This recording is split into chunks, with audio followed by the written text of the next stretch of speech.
in Southeast Asia. Now, add to this the other problem that we now face, which is with the changes that we have in our society, the rapid democratization that we are seeing also in Southeast Asia. Democracy works in the context of societies where people understand themselves as citizens and see themselves as member of a national community where universal citizenship is the thing that equalizes your membership. But democracy in the context of ethnically divided societies that appear plural can also be used to further the agendas of majoritarian communities at the risk of minorities. And here's the irony, this can be done in a very democratic way.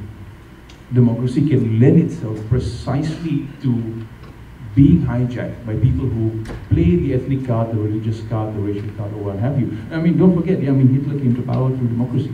Yeah? So in the context of societies where you have, you do not have a jailed community that's on the basis of something universal, like citizenship, where you primarily identify yourself by, my language first, my culture first, my color first, then democracy in that context can easily be made to play other roles, to serve as a vehicle for politicians or political parties who have sectarian, communitarian ends. And this is what we are seeing in Southeast Asia today. The so-called democratic revolution in Thailand from '98 onwards witnessed the emergence of really ethnic-based parties in Indonesia as well. After the fall of Suharto, I'm happy to see the democratic space opening. But what are we seeing in that democratic space? Increasingly sectarian parties, hyper-nationalist parties, parties that talk about, my clan, my group, my province, my ethnicity, my language, my religion. Now, in that sort of context, democracy is going to be a very difficult tool to wield, because there's one thing we cannot allow to happen, is democracy being used as a tool for majoritarian dictatorship. And there lies the challenge that, again, this generation is going to face. Because that earlier sense of being, that common Malay generation is now residual only among that first generation. The second and third generation have grown apart. In schools, in their neighborhoods, that interaction is not there as it was in that first generation. So this is where my concern lies as well.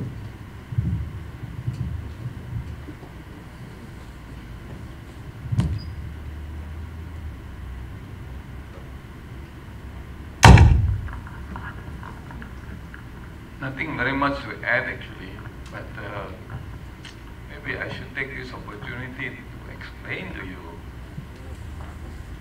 how that special position of the Malays came about. Because one politician used the term ketuanan Melayu, and it has given rise to all kinds of misconception. It came about because when the British first came here, they found that there were what was called and is now mistakenly called kerajaan. Therefore, the British recognized the kerajaan as the authority in the Malay Peninsula and signed treaties with the kerajaan. And the treaties allowed the British to protect the kerajaan, but not to annex the kerajaan. So legally, the British never annexed the kerajaan. Legally, the rulers remained sovereign rulers. There were a couple of tests in courts in Britain, and the courts ruled that the Malay rulers were sovereign rulers and no action could be taken against them. And this went on until the time when Britain was ready to withdraw and allow the country to become a nation state. So what they had maintained, I quote to you what the colonial official said in 1928 after he toured the country. referring to the Kerajaan, he said they were, they are, and they must remain Malay states. These states were when our cooperation in government was first invited. Mohammedan monarchies, they use the term Mohammedan, Mohammedan monarchies, and such they are today.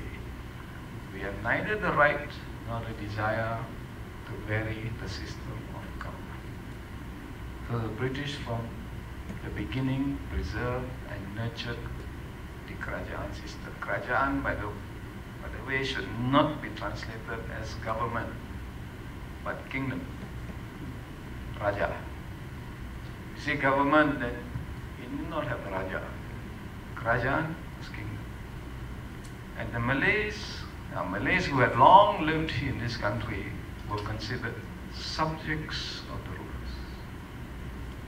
Non-Malays were not subjects of the rulers. And non-Malays were allowed to become subjects of the rulers and citizens beginning from February 1948. Before the war, they were not. The Indians who came over from India, which was under British rule, continued to be British subjects. But the Chinese who came over were in a very peculiar position.